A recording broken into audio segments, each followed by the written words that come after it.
Why was no one listening to her instincts? Why was everyone so calm when the sound outside didn't belong to wedding music or passing traffic, but to something heavier, sharper, unmistakably military? Arya Blake, still in her grandmother's pearl earrings, felt her chest tighten as she froze by the mirror for a heartbeat. She tried to force the thought away. Today was supposed to be about vows, about family, about a lifetime with David. Not rollerblades, not alarms in her head, but instincts are louder than denial. They cut through silk dresses and string quartets. Are those helicopters? Jessica whispered, pressing closer to the window. Her voice carried the nervousness of someone who had never lived in a world where helicopters meant anything other than spectacle. Arya didn't even need to look. Her trained ear recognized the rhythm before her eyes confirmed it. MH-60 Seahawks, fully loaded, engines straining, rotors slicing through the air with the kind of weight that had nothing to do with celebration. That's not normal, not here, not now. Her body shifted before her mind gave permission. Weight balanced on the balls of her feet, back straight, hard, already calculating. She should have been adjusting her veil. Instead, her fingers twitched. With the phantom memory of a weapon, of equipment that wasn't in this room but lived in her blood. And outside, the world was changing. Two black helicopters swept over the chapel roof, circling once before settling into the parking lot. Their descent sent waves of dust across the manicured hedges, rattling windows. Guests, unaware of danger, leaned out of their cars to marvel at the intrusion. Some even raised phones, thinking this must be part of some dramatic wedding surprise. But Arya knew better. Helicopters like that don't attend weddings. They interrupt them. Her chest tightened. Not here. Not today. Please. Jess, she said, voice flat, soldier sharp. Get everyone away from the windows? Now. Jessica hesitated, eyes flicking from Arya's wedding dress to her steel-lined gaze. For the first time, she saw not just the bride, but the lieutenant beneath, and it scared her because Arya wasn't joking on the asphalt. The first helicopter's doors opened. 8 figures emerged, their movements fast, clean, purposeful. Not the clumsy rush of local police, not the theatrical stomp of a parade guard. No, this was precision, formation, communication without words, seals, and if seals were here, it meant something worse than Arya wanted to imagine. Inside the chapel, David was still at the altar, straightening his tie, glancing nervously at the clock. To him, the delay meant only anticipation, a pause before music, vows, rings. He whispered to his brother, who smiled and teased, "Relax. She's probably just as nervous as you." Neither of them noticed how the strings in the quartet wavered, how the shadows outside darkened, how the day was already bleeding into something else. Commander Nathan Cross moved with authority as he led his men toward the chapel's double doors. His radio clipped short commands, his face locked in the expression of a man who had no time for ceremony. Through encrypted channels, the word had already spread. This was it. The intelligence wasn't theory anymore. It was here. A wedding. A bomb. Device confirmed inside, one operator muttered, scanning signals. Estimated 140 civilians. Cross gave a curt nod. His gut, hardened by too many missions, was heavy with dread. Exactly what we were warned about. Move. At 2:57 p.m., the chapel's great oak doors slammed open. The world shifted. Guests turned, startled, some gasping at the sight of black-clad figures moving in perfect formation down the aisle. Rifles angled, eyes sharp, boots hitting polished wood in a rhythm too fast, too deliberate for this sacred place. The music screeched to a halt. "Ladies and gentlemen," Cross's voice cut through the rising panic, deep and commanding. "This is the United States Navy. You must evacuate this building immediately. There is an explosive device somewhere inside." The air fractured. Murmurs erupted into shouts, movement, confusion. Some guests froze, clinging to disbelief. Others surged toward the exits, dresses, and suits colliding in frantic waves. Children cried. Grandmothers stumbled. The organist dropped his hands in shock. David's heart stopped. He looked toward the doors, then back toward the bridal chamber, confusion breaking into fear. A bomb? Here? On their wedding day? The perfect design he had spent months creating, the acoustics, the flowers, the careful lighting, was collapsing into chaos around him, and all he could think was, Arya. Where is Arya? Upstairs, the answer was already unfolding. Cross pushed. Into the bridal suite. Lieutenant Blake? She turned, still in her gown, but with a stance that no fabric could disguise. Her shoulders squared, her eyes sharpened. Yes, Commander, situation? Ma'am, detection confirms military-grade explosives. Active timer. For a second, the two worlds collided. Lace veil, tactical jargon, pearls, plastic explosives. Then Arya made her choice. She looked down at her dress, then at the flickering countdown screen on the handheld detector. 3 minutes, 47 seconds. Everyone out, she said, stripping away hesitation like silk. I've got work to do. Jessica grabbed her wrist, voice trembling. You can't. This is your wedding. Arya turned, eyes burning with something deeper than fear. Jess, there are 140 people in this building, including everyone we love. If I don't handle this, there won't be a wedding to remember. Her heels hit the floor as she kicked them off. The lace hem dragged behind her. But her posture was no longer bridal. It was military. Cross's operator handed her the detection gear. She took it with steady hands, her training flooding back like muscle memory. Every nerve in her body shifted into familiar rhythm. Assess. Locate, neutralize. The device was real. The signatures screamed it. 10 to 15 pounds of plastic explosive. Enough to level the chapel. Enough to turn laughter into smoke. 2 minutes, 58 seconds. Arya's mind began to work like a clock, systematic, relentless. She knew where bomb makers placed their art. Not randomly, strategically. Where structure met symbolism. Where collapse would be maximum. Where grief would echo longest. Load-bearing beams, electrical nodes, the altar. Every step she took through the chapel felt like a betrayal of the life she had wanted in this moment. But her hands didn't falter. David appeared, eyes wide, heart breaking at the sight of her in the dress he had dreamed of, now crouching with black equipment in hand, her body language foreign yet familiar. Arya, what's happening? Why are there soldiers here? She barely looked up. David, there's a bomb. I need you to help evacuate the guests now. His voice cracked. A bomb? This has to be a mistake. No mistake, she said softly, locking eyes with him just long enough for the truth to settle. This is who I am. Trust me. Get them out. And then she turned back to the altar, the sound of his footsteps echoing behind her as he ran into the chaos. 1 minute, 42 seconds. The altar's flowers, roses David had chosen, shimmered under the soft light. Behind them, Arya's fingers found the truth. A device, compact and merciless, hidden inside the sound system, C4 wired to a digital timer, its circuits woven like veins, its heartbeat merciless, anti-tamper triggers, redundant backups. The work of someone who knew her kind. Her pulse matched the timer, 1 minute, 20 seconds.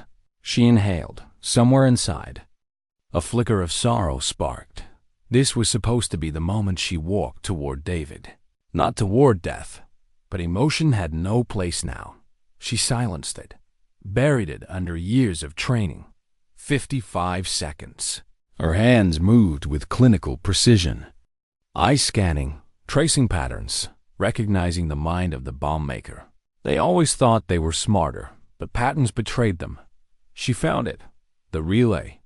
The flaw disguised as complexity. 30 seconds, her breath slowed, fingers hovered. She thought of her grandmother's pearls brushing her neck, of David's eyes, of Jessica trembling by the door. 14 seconds, she cut. Silence. The timer froze. The world held its breath. Device neutralized. Her voice was steady. but her heart was trembling. Cross exhaled. A man too used to death, now granted the rare gift of relief. Outstanding work. Blake, you just saved 140 lives. But Arya wasn't celebrating. Her eyes scanned the circuitry. The design, too advanced, too precise, not amateur. Military training, professional hands, and that thought chilled her deeper than any countdown. Because if this wasn't the only one, if this was just the beginning, then her wedding wasn't interrupted. It was recruited into a war, she thought. She had left behind, and as David reappeared in the doorway, face torn between pride and confusion, Arya knew the day had only begun. What if this wasn't the only one? The question burned hotter than the adrenaline still pumping through Arya's veins. The wires she had just silenced lay dormant now, the bomb neutralized. But its echo, its purpose, still screamed, because professionals didn't build single devices. They planted networks. They thought in patterns, in chains, in dominoes. Commander Cross caught the change in her expression. What is it, Lieutenant? She didn't take her eyes off the frozen timer. This bomb wasn't amateur work. Whoever made it had training, serious training, military or government background. They don't stop at one target. Cross's jaw tightened. He didn't argue. He'd seen too many operations end the same way. The first explosion was never the last. The radio on his vest crackled. Command, be advised. Reports are coming in possible devices at other venues. Rosewood Manor, Ocean View Pavilion, both hosting weddings today. The words cut deeper than the silence that followed. Other weddings, other brides, other couples standing exactly where Arya had stood seconds ago, thinking only of love, not of death. She felt her chest cave for a heartbeat. Then something steeled. She looked at Cross. Her wedding dress streaked with dust, her eyes no longer soft. I want in. Get me to those locations, Cross frowned. Lieutenant, you've done enough. This was your wedding day. You should be with your husband, not chasing bombs across the county. Arya turned, and David was there, his face pale, his tie loosened. His eyes locked on her with confusion and something else. Fear. Arya, no, he whispered. Not now. Not after this. She walked to him, dress dragging across the ruined aisle. Her voice cracked only slightly. David. They didn't just attack us. They're attacking others right now. Right now, if I don't help, more people will die. His lips parted, but no words came. He wasn't a soldier. He was an architect. He thought in designs and stability, not in countdowns and explosives. He wanted her safe, wanted their day back. But how do you argue against someone who has already saved your life? Cross's earpiece buzzed. Rosewood timer 25 minutes, Ocean View 30. He met Arya's eyes. If we move now, we can hit both barely. Her decision crystallized. She looked at David, the man she loved, and whispered, Our wedding will still be here when we get back. Those people won't, unless we leave now. His hands trembled as he gripped hers. And what if you don't come back? Arya didn't answer. She couldn't, because in her heart, she knew the risk, and silence sometimes carried more weight than promises. 15 minutes later, the chapel was behind her, shrinking into distance as the SEAL team's helicopter roared. Across the sky, Arya sat strapped in, her veil torn off, her pearl earrings still dangling like fragile reminders of what she'd left behind. The wind whipped through the open side door, carrying the smell of salt and dust. The operators checked gear in silence, their faces unreadable behind goggles. For them, this was another mission.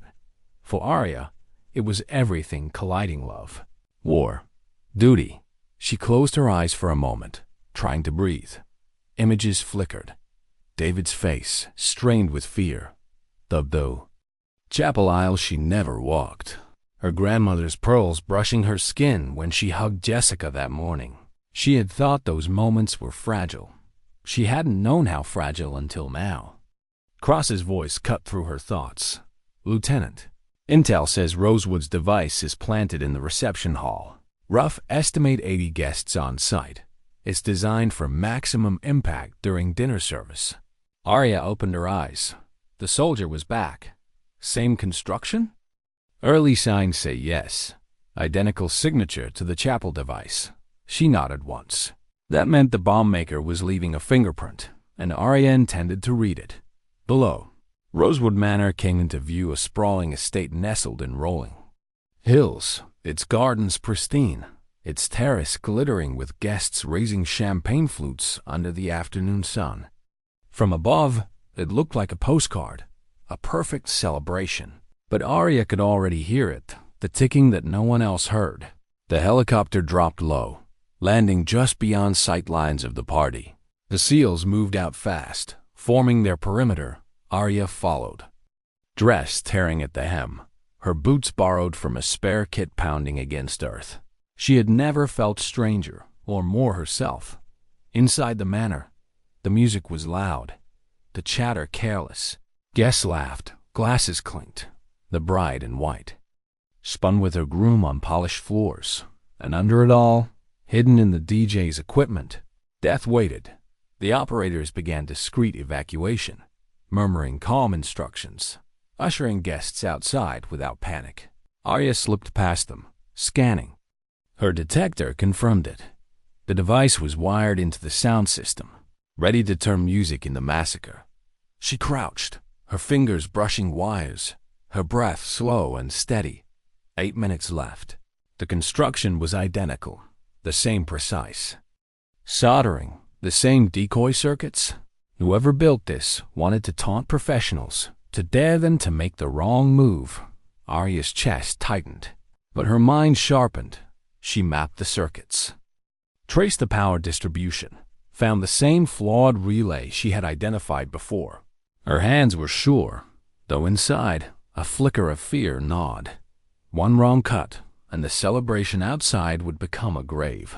At 7:52 on the timer, the lights in the hall flickered. Someone gasped. Arya froze, recalculating. The bomb was designed to sync with the building's power grid. Any fluctuation could trigger fail-safes.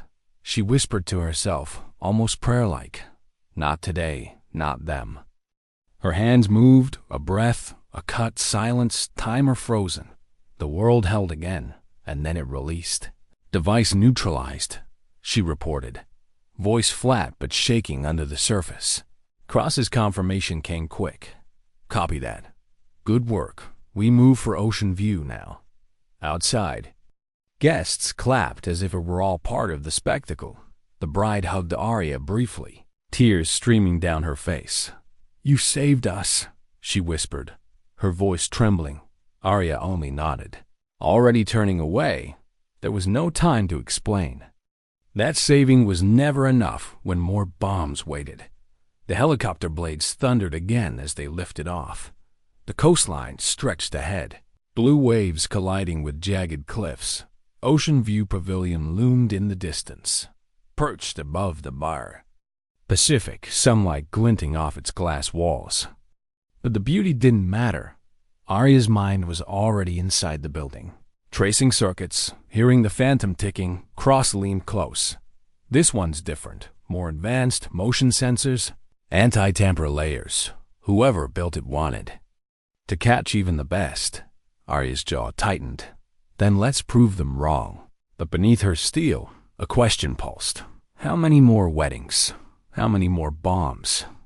And how long before David asked her to choose between saving strangers and being his wife?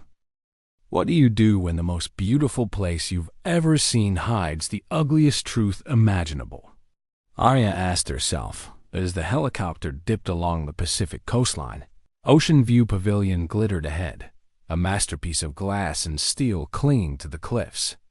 Sunlight pouring across its terraces, ocean waves smashing the rocks below. From above, it looked like paradise.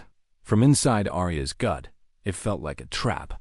Her detection equipment hummed faintly, confirming what intelligence had already whispered.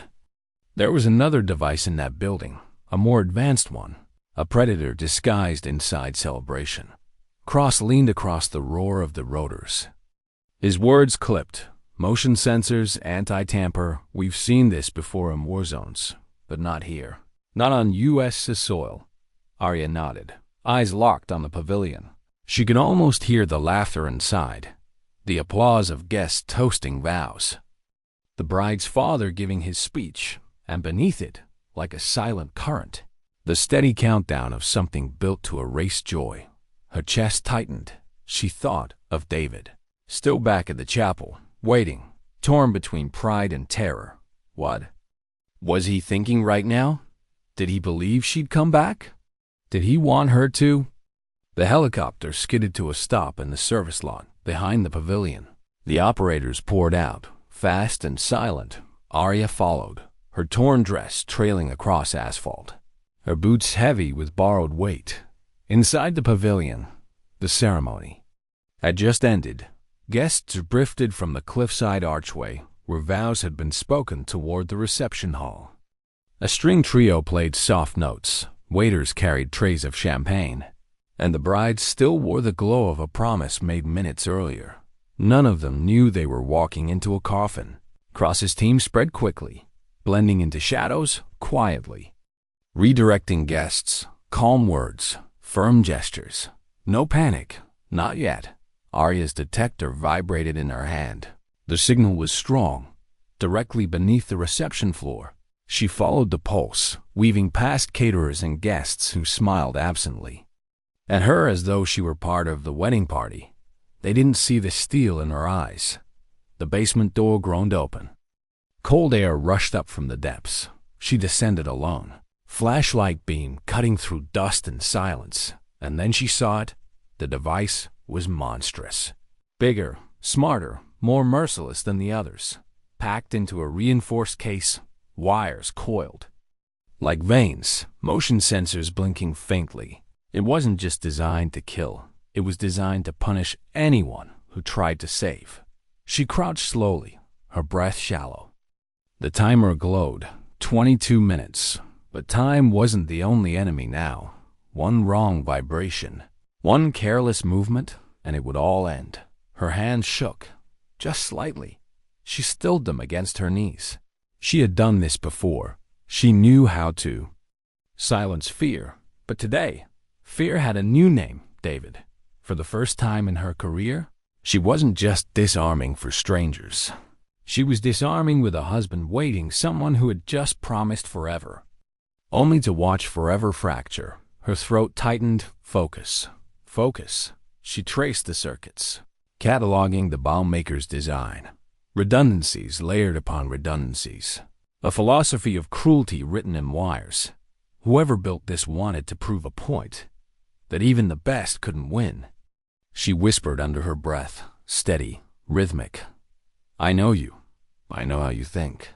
Her flashlight caught something strange, an inscription, etched into the casing, numbers, coordinates.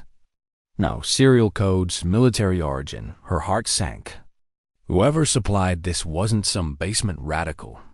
This was bigger, higher, deeper. Her radio crackled softly. Cross. Status. Arya's whisper was sharp. Devices advanced, multiple anti-tamper. If I move wrong, it'll blow. Copy. We're holding evac perimeter. You've got 20 minutes. 20 minutes. And 100 people laughing upstairs, sipping champagne above her head. Her pulse slowed. She traced power feeds, following them like rivers. She saw at the core relay, but this time shielded. The bomb maker had learned from his earlier devices. This was his masterpiece. She inhaled, exhaled, closed her eyes for half a second. She pictured David's face, his trembling hands on hers, his whisper, "And what if you don't come back?" And she answered him silently, "Now, then at least I tried."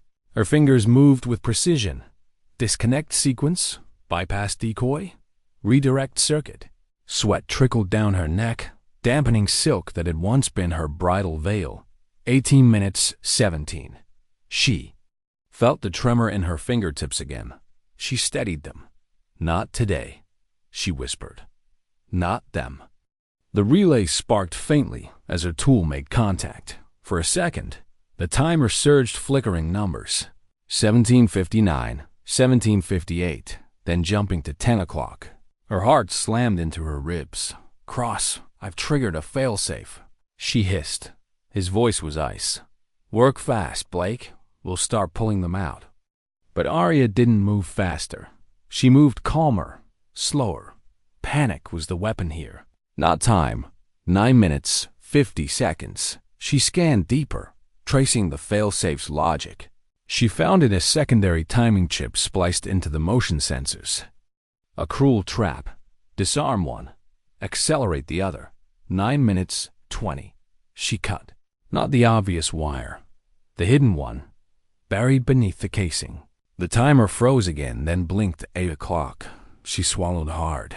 She was in its game now. Cross's voice. Pressed. "Arya, report," her whisper cracked. "It's not just a bomb. It's a message. Whoever built this wanted me here." 7 minutes. Her chest ached. She thought of David again, waiting, hoping. Would he forgive her if she never returned? Would he understand why she chose this? She steadied her breath, her pulse, her mind. 6 minutes. She found the final sequence. She saw it, the flaw, the arrogance of the bomb maker. They always left one. 5 minutes. Her hand hovered. This was it. And then, above her, a sound shattered. The silence, a voice, male, calm, confident, projecting through the building speakers. "Lieutenant Arya Blake," it said. "I wondered how long it would take for you to find my work." Her blood ran cold. Cross's voice barked in her ear. "We're picking up transmission. It's in the building. Source unknown." The voice continued, smooth as glass. "You disarmed 2 of my gifts today. Impressive. But you must know, this isn't about bombs. It's about choice. How many weddings can you save before your own disappears?" Arya froze, her hands trembling above the wires. 4 minutes, 30. The voice chuckled softly. "Tick-tock, Lieutenant. Tick-tock." The timer blinked. Accelerating 4:29. For 28, 4:27, mocking her. And Arya realized, with a chill that cut deeper. Then fear. The bomb maker wasn't just testing her skills. He knew her name. He knew her life. He was watching her. Who was he? That voice, it wasn't just interference. It wasn't just background noise. It was him, the bomb maker. And he wasn't talking to the world. He was talking to her. Lieutenant Arya Blake. The man's tone curled through the pavilions. Speakers, almost amused. "Bride. Soldier. Technician. You saved them today, didn't you? But tell me, how many more will you lose?" Her chest tightened. He knew her name. He knew her role. And worse, he knew her wedding. The timer pulsed faster. 4:05, 4:04. Her hands hovered above the wiring, trembling now not just from adrenaline, but from the weight of realization. She wasn't disarming a device. She was playing a game designed for her. Cross's voice punched through her earpiece. "Blake, stay focused. We've got guests evacuating upstairs, but this is on you." "What? Do you see?" Arya's voice was clipped, sharp. Secondary trigger tied to an audio system. "He's controlling it. Remote link." She heard the chuckle again, low and taunting. "Correct. Always the sharp one. Lieutenant, they said you were the best. Let's see if the best can beat time itself." 3:48. Arya swallowed hard. She forced her mind to slow, to catalog, to analyze. Every circuit, every redundancy, every lie hidden in the wiring. Bomb makers weren't gods. They were engineers. With egos, and egos always left cracks. But the sound of his voice made her pulse jump. Who was he? Where had she heard that cadence before? The memory flickered too fast to grasp. Training, maybe. Deployment. Someone she once crossed paths with in another life. Her hand twitched toward the relay. She stopped. Too obvious. That's what he wanted. 3:20. She shifted her tools, carefully, tracing the secondary wiring along the sensor module. That's when she saw it in a regular solder joint, sloppy, out of place compared to the device's otherwise perfect construction. Deliberate allure, Arya exhaled. You're arrogant. She whispered, that'll be your mistake. Her tool moved with surgical precision, isolating the false pathway. She clipped it clean. The timer stalled. 3:12. Then, suddenly, the voice again, harder now. Clever. Very clever. But tell me, when you've finished playing with my toys, what's left of you? A soldier in a wedding dress. Do you think he'll wait for you forever? Her stomach clenched, David. Images rushed her, his eyes brimming with fear as she walked away, his voice trembling when he asked, what if you don't come back? The man knew exactly where to cut her deepest. Her hand trembled for the first time. Cross must have sensed it in her silence. Blake, tune him out. Stay with the wires. You've got 2 minutes. 2 minutes. She steadied her breath. Sweat dripping into her eyes, she focused again, tracing the last of the fail-safes, a twin sequence feeding power to both primary and backup timers. She had to cut both, perfectly, at once. The voice coiled again, softer this time. You could. Walk away, Arya. Save yourself. Let the others fall. Who would blame you? It's your wedding day. She almost laughed, bitterly. Wedding day. That word didn't belong anymore. Not when the lace of her dress was coated in dust. Not when her bouquet had been traded for wires and death. Her whisper was steel. Not today. 1:15, she angled her tools, hands steady now, locked in that impossible calm soldiers find when there's no room left for fear. She cut one circuit clean. The timer jumped. 0:59. Her pulse surged. No. The second circuit was still live, hidden deeper, feeding off a reserve cell she hadn't spotted.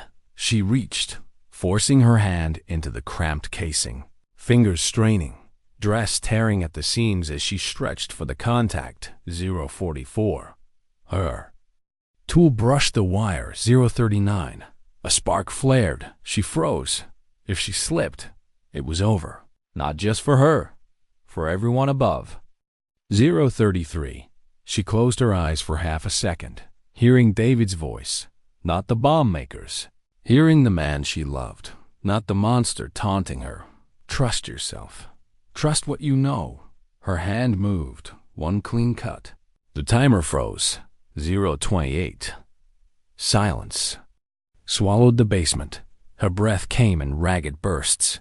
She sat back hard against the wall, tools slipping from her fingers, the weight of the world crashing through her chest. Then Cross's voice, hoarse with relief. Device neutralized? Arya nodded, though no one could see her. Her whisper shook. Neutralized. Above her, the last of the guests spilled into the evening air. Safe. Alive. Unaware that 30 seconds had stood between them and nothingness. But Arya didn't feel relief, not this time, because the voice lingered. Very good, Lieutenant, it said, fading through the speakers. But this was only rehearsal. When I send the real invitation, I'll expect you dressed properly. And then silence. She felt ice crawl down her spine. Whoever he was, this wasn't over. Not even close. Footsteps thundered down the stairs. Cross appeared, sweat streaking his brow. Rifle slung low. He scanned the device, then looked at Arya. You just saved another 100 lives. She shook her head. No, he wanted me to find this. Cross frowned. Why? Arya's voice cracked, softer than she meant. Because this isn't about bombs. It's about me. Back at the chapel, night had fallen. David sat alone in the bridal suite, his tie undone, his eyes fixed on the door. Every passing second deepened the hollowness inside him. He wasn't afraid for the guests anymore. He was afraid for her. When Arya finally returned, dust-covered, her dress torn beyond repair, her face pale but alive, he stood instantly. Relief surged through him, but it collided with something harder. Pain, Arya, he whispered, crossing to her, pulling her into his arms. She let herself sink into him for a heartbeat, the first moment of human warmth since it began. But then he pulled back, his hands trembling against her shoulders. Is this what our life is going to be? Running from bombs on the day we're supposed to be married? How do we survive this? Her throat closed. She wanted to promise him peace, but she couldn't. Not when the man's voice still rang in her ears. Not when she knew this wasn't finished. Instead, she whispered the only truth she had. I don't know. Cross stepped forward, interrupting. His face was grave. Lieutenant. Command confirmed. Multiple devices discovered across the region, smaller scale, same construction. Whoever's behind this, they've planned something bigger. This was only a preview. Arya closed her eyes. She had known it, felt it. But hearing it confirmed sliced through her chest. David turned to her, eyes wide, voice cracking. Preview? Arya, how many more times are you going to walk away from me to chase this? She met his gaze, torn between the love she had dreamed of and the duty she could never abandon. And as silence stretched between them, the question neither dared ask hung in the air like another countdown timer. What if one day she didn't make it back? What happens to a wedding when the vows are postponed? The flowers wilt, and the dress is torn by dust and blood instead of dance. Arya asked herself that as she sat in the chapel's dim bridal suite hours after the last bomb had been silenced. The world outside buzzed with sirens, military trucks, the hum of helicopters still circling, but inside it was quiet, too quiet. She sat on the edge of the vanity chair, the weight of her grandmother's pearls dragging heavier against her neck. Her gown, once white, was now gray and ragged. Her hands still smelled faintly of solder and burned circuits, and for the first time that day, the adrenaline was fading. What remained was emptiness. David stood across from her, leaning against the wall, his face shadowed. He had been silent for a long time. Finally, his voice broke it. Do you even realize what today was supposed to be? Arya looked up, startled, guilt flashing across her face. David. No. His voice cracked, but he pressed on. I waited at that altar for you. I thought maybe you got cold feet. Maybe you were nervous. But then soldiers stormed in. And suddenly you're... He exhaled, shaking his head. Not a bride. Not the woman I was waiting for. But a soldier again.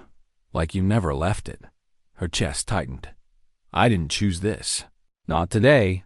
But you did. His eyes burned, more wounded than angry. You could have let them handle it. You could have walked away, but you didn't. You went toward it, like you always will. Arya stood, voice trembling. Because if I didn't, people would be dead. Do you understand that? Children, families, us. That bomb wasn't theory. It was real. And I knew how to stop it. So I did. His shoulders sagged, the fight leaving him. And what happens when the next one isn't just under a chapel, Arya? What happens when it's under us? Do I lose you before I even get to keep you? Her throat closed. There was no answer that didn't break him. A knock on the door saved her from replying. Cross stepped in, his presence heavy, his voice grave. We've traced the components, military supply chains, serial numbers burned. But patterns match devices from overseas operations. Whoever's behind this, he's not working alone. Arya straightened. And the voice? Cross nodded grimly. Encrypted transmission. Hijacked through the pavilion's audio system.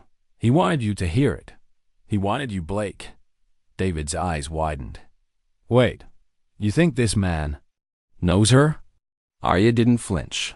He does. He called me by name. The silence thickened. Cross continued. Command wants you debriefed, Lieutenant. They want every detail you caught about the device design. The voice, the psychology behind it. You're part of this now. David turned sharply. No, she's not. She was supposed to be married today. She's not your soldier anymore. Arya's heart split at the words. Part of her wanted to agree, to scream that she was done, that she wanted to go back to being just Arya, just David's wife. But deep inside, she knew The moment she cut that first wire, she wasn't just a bride anymore. She was a soldier again. Her whisper was barely audible. "I can't walk away, not if he's out there." David's jaw clenched. He looked at her with an expression she had never seen before, not anger, not disappointment, something quieter, something heavier, resignation. "Then I don't know how to marry you," he said softly. Her breath caught like glass in her chest. She wanted to reach for him, to plead, to explain that this wasn't a choice between him and the world. But wasn't it? Every mission was a choice, and today she hadn't chosen him. Cross shifted, giving them a moment before speaking again. "We've got chatter from NSA, intercepts. The group behind this is calling it a rehearsal. They're planning something. Larger something they call the Celebration Project." Arya's brows furrowed. "Targeting more weddings?" Cross shook his head. "Not just weddings. Any gathering marked by joy.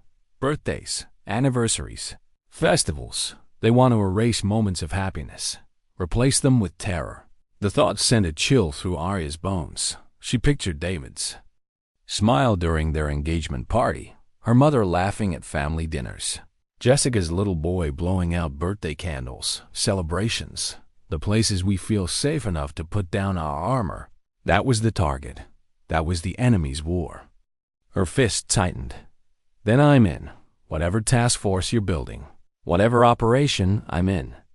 David's voice cracked, pained. "Arya, don't." She turned to him, eyes shimmering but steady. "I have to." For a long moment, the room was silent, the kind of silence that stretches like a fault line, threatening to split everything apart. David finally spoke, softer now, almost pleading. "Can you promise me one thing?" "Just one?" Her throat ached. "If I can. Promise me you'll come back. No matter what.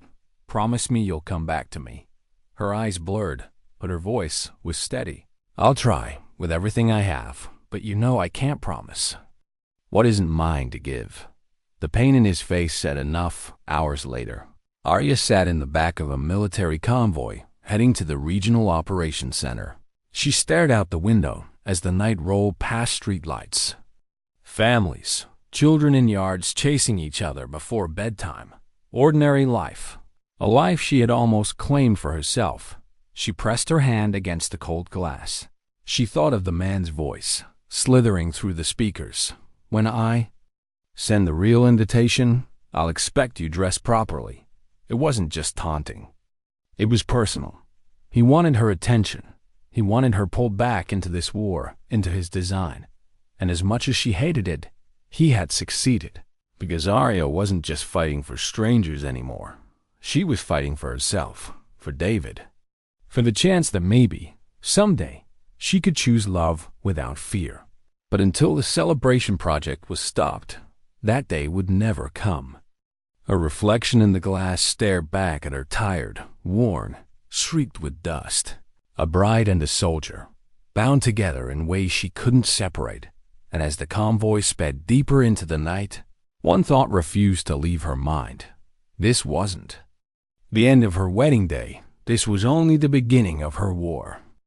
What does a soldier do the morning after she was supposed to be a bride? Arya woke before dawn in a government safe house.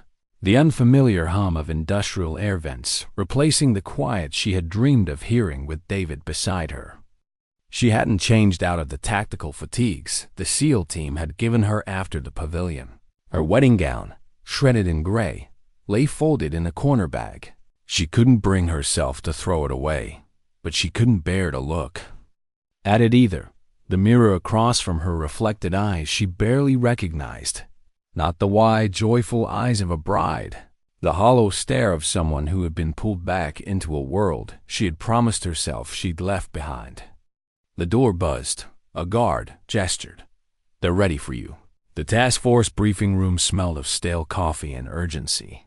Screens flickered with maps, intercepted transmissions. Satellite images, men and women in uniform sat in sharp rows, their faces grave.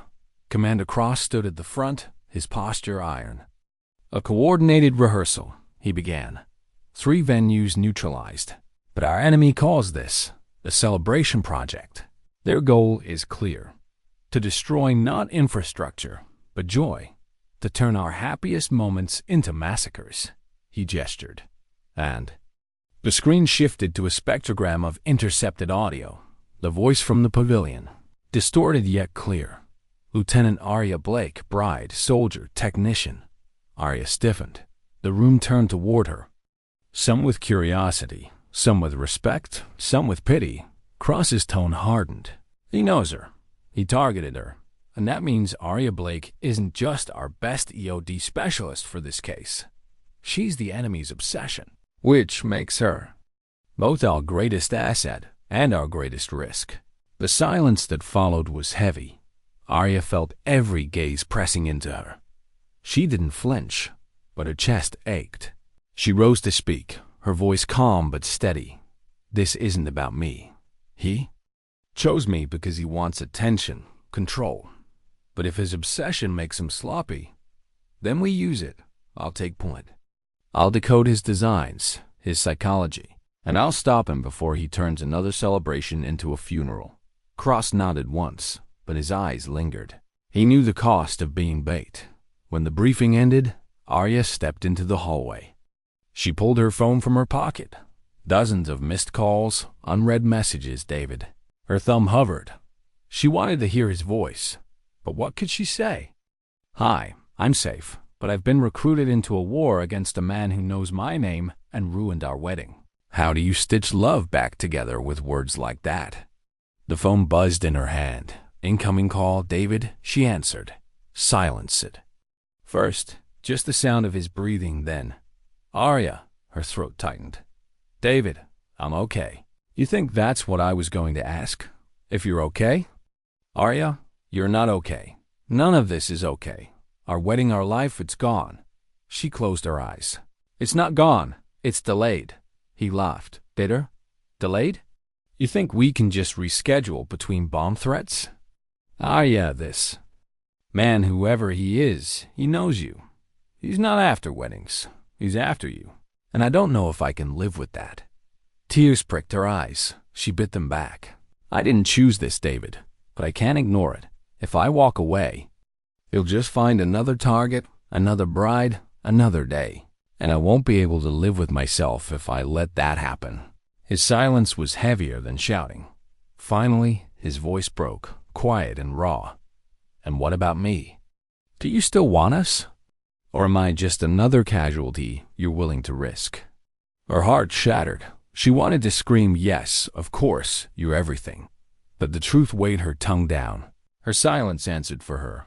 The line went dead. Arya stood frozen in the sterile hallway, the phone buzzing in her palm. Later that night, Cross found her in the operations center, hunched over schematics of the pavilion device. Lines of circuitry traced across the screen, her eyes following patterns no one else could see. You haven't slept, he said. She didn't look up. I can't. He's not done. He left signatures intentionally. See this relay sequence?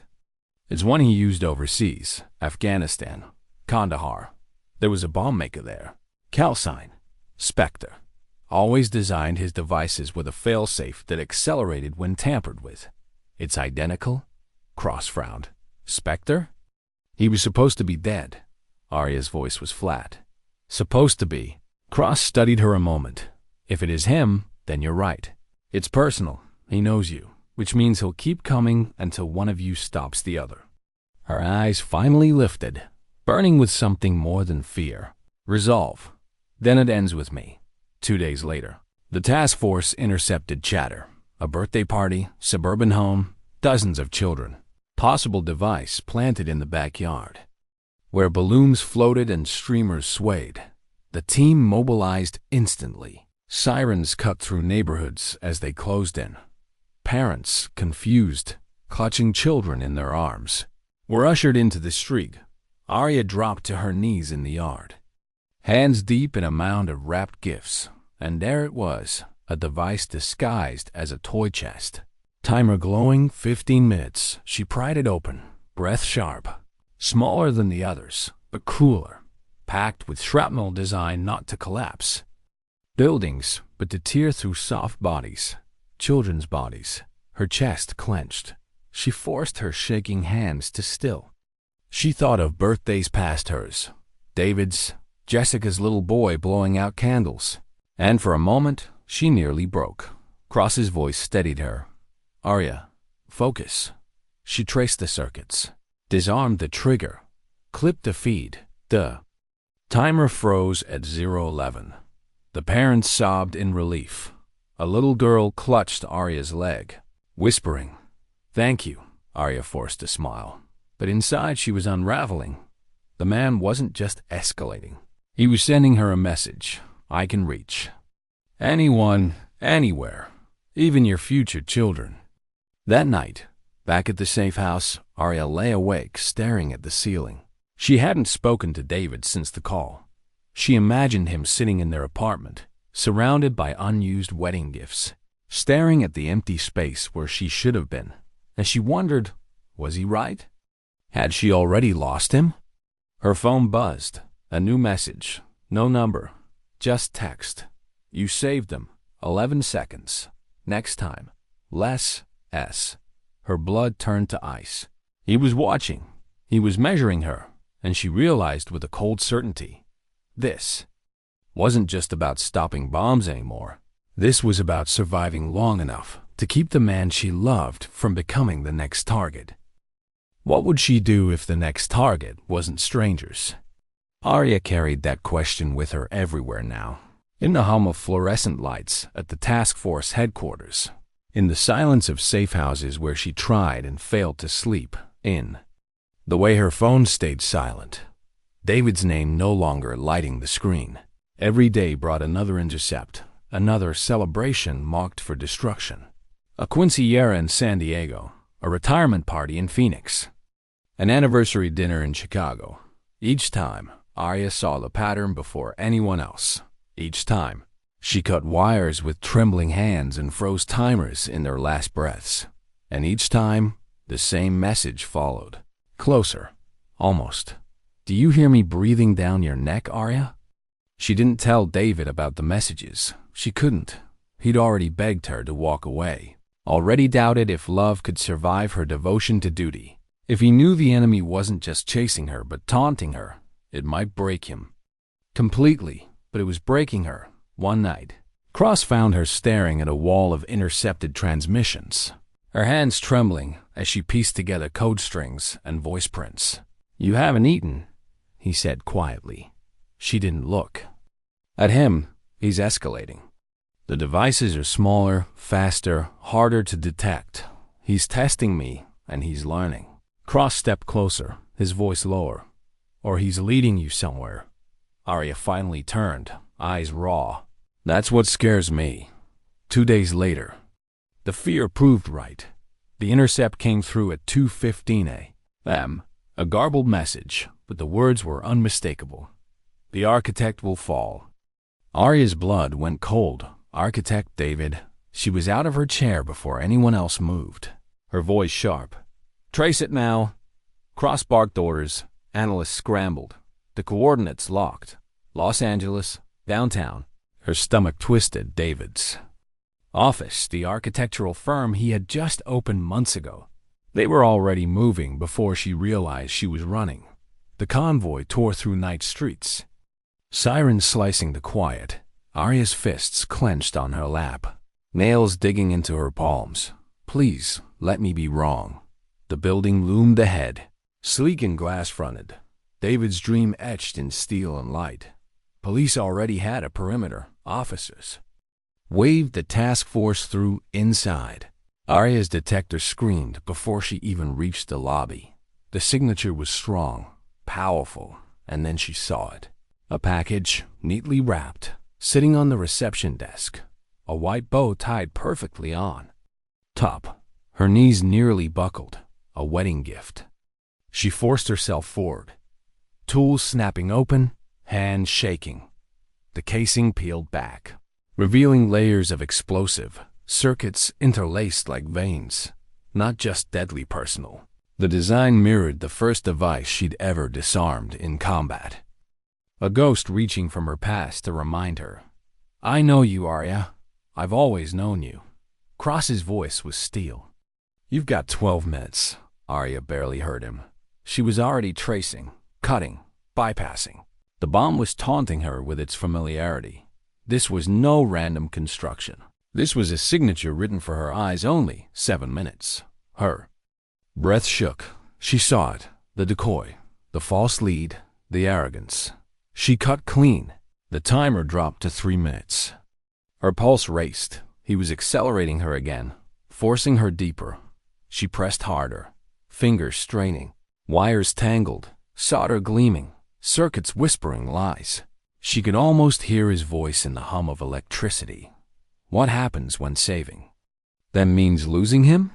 1 minute, her chest ached. David's life wasn't upstairs in the firm. He wasn't here tonight. He was home, safe. But the message was clear. Spectre could reach him. Spectre would. 30 seconds. Her hand shook. Crosses. Voice boomed. Blake, focus. Her breath slowed. She cut the final wire. The timer froze. 0:08. She collapsed against the desk, gasping. And then, like always, the voice came. This time, through a small speaker embedded inside the device itself.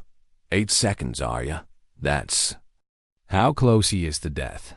How close you are to losing him. Next time, will you save the crowd, or will you save your love? Because you can't save both. The speaker fizzed. Silence returned. Arya's hands trembled, her vision blurring, for the first time since the chapel. Tears spilled down her face, not from relief, from the certainty that the next attack wouldn't just test her skill. It would test her soul. Back at the safe house, she found David waiting. He had come uninvited, pushed past security, demanded to see her. His face was pale, his hands trembling.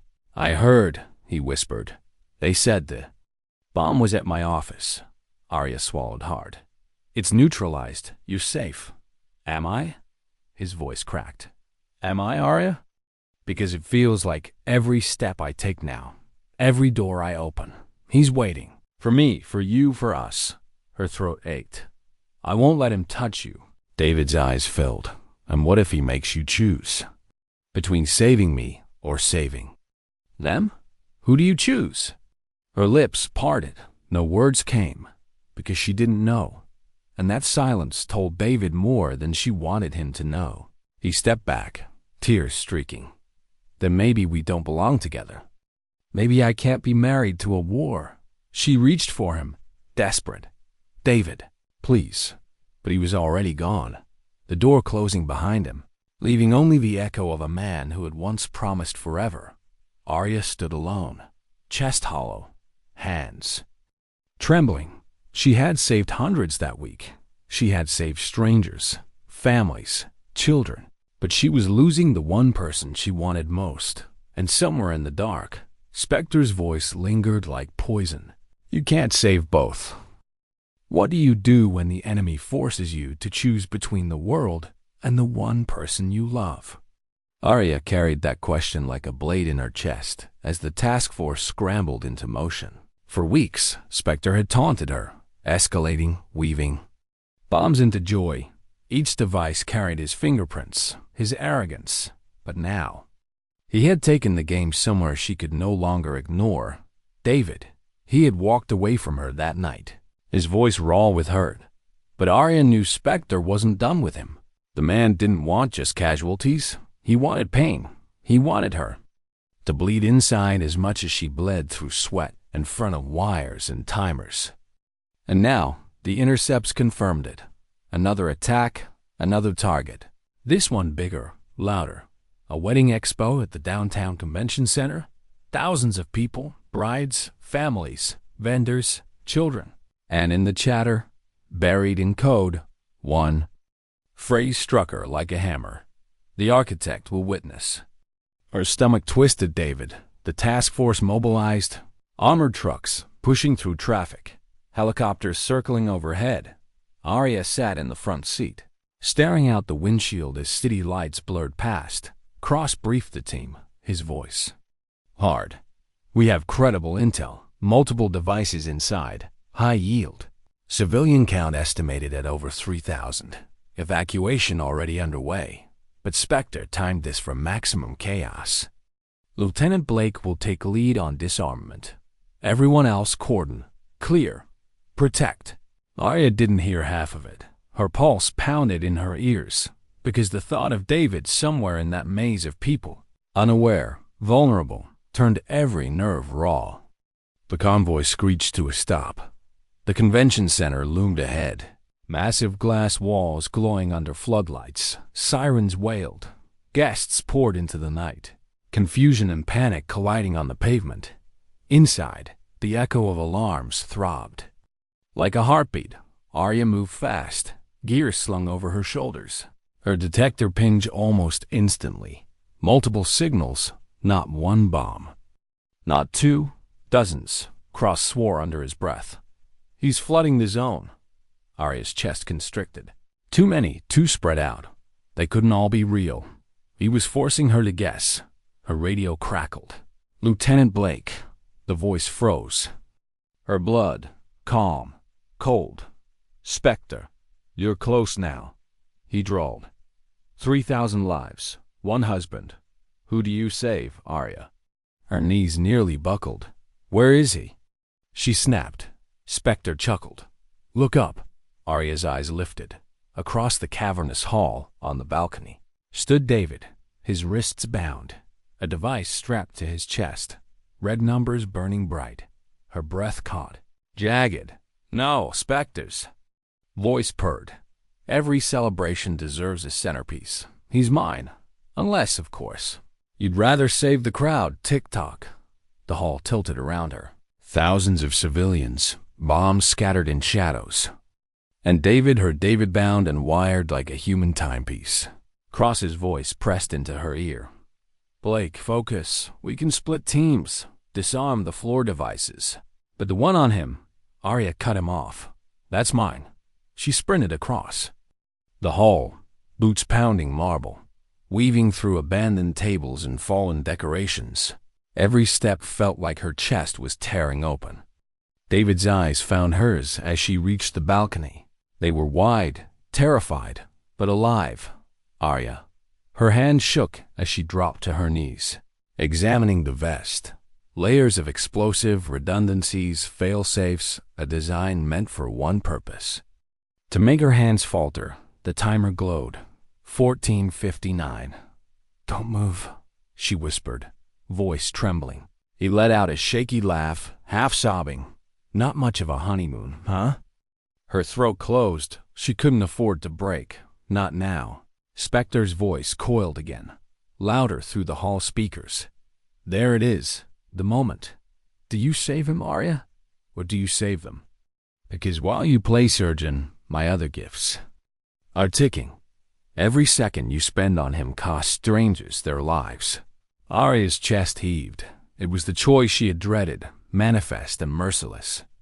But then she saw it, the wiring sequence. She knew his ego, his patterns.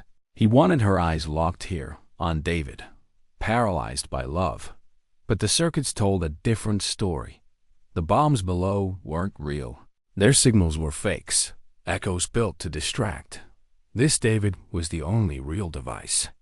Her heart pounded. He hadn't asked her to choose. He had lied. You overplayed, Spectre, she whispered. Her hands moved, steady now. Cutting, tracing, bypassing. David's breath came ragged, his body trembling. Talk to me, she whispered. His voice broke. I'm sorry, Arya. I doubted you. I doubted us. Don't. Her eyes burned. There's nothing to doubt. Not now. Not ever. The timer glowed. 4 o'clock. She saw it, the core relay. His signature arrogance. She cut deep, precise. The timer dropped. 1 o'clock. Her chest seized. One mistake. She had accelerated it. 30 seconds, Arya. Spectre's voice sang. Better kiss him goodbye. Her. Hands blurred. Sweat poured. The world tunneled. Only wires. Only David's trembling breaths. 10 seconds. 9. She closed her eyes for half a heartbeat and whispered, Not today. Her tools sliced. The timer froze. 002. Silence. The explosives. Clicked safe. Arya collapsed forward into David's arms, her body shaking with sobs she hadn't allowed in years. His arms wrapped around her, tighter than life. Cross's voice crackled over the comms. Device neutralized, all signals clear, all civilians safe. But Arya barely heard him. She only heard David whispering against her hair. I love you. Even if I have to share you with the world, I love you. She pulled back, eyes brimming. And I swear, I'll always come back to you, no matter what it costs me. Down below, Spectre's voice echoed one last time through the speakers, fading into static. Very good, Lieutenant. But remember, celebrations never last. And then he was gone. Weeks later, the wedding dress was repaired, pressed clean. Arya and David stood in a quiet chapel. Only close family present. No bombs. No soldiers. No countdowns. Just vows. Do you, Arya Blake, take David Morrison to be your husband? She looked at him, at the man who had nearly been stolen from her, and whispered, I do.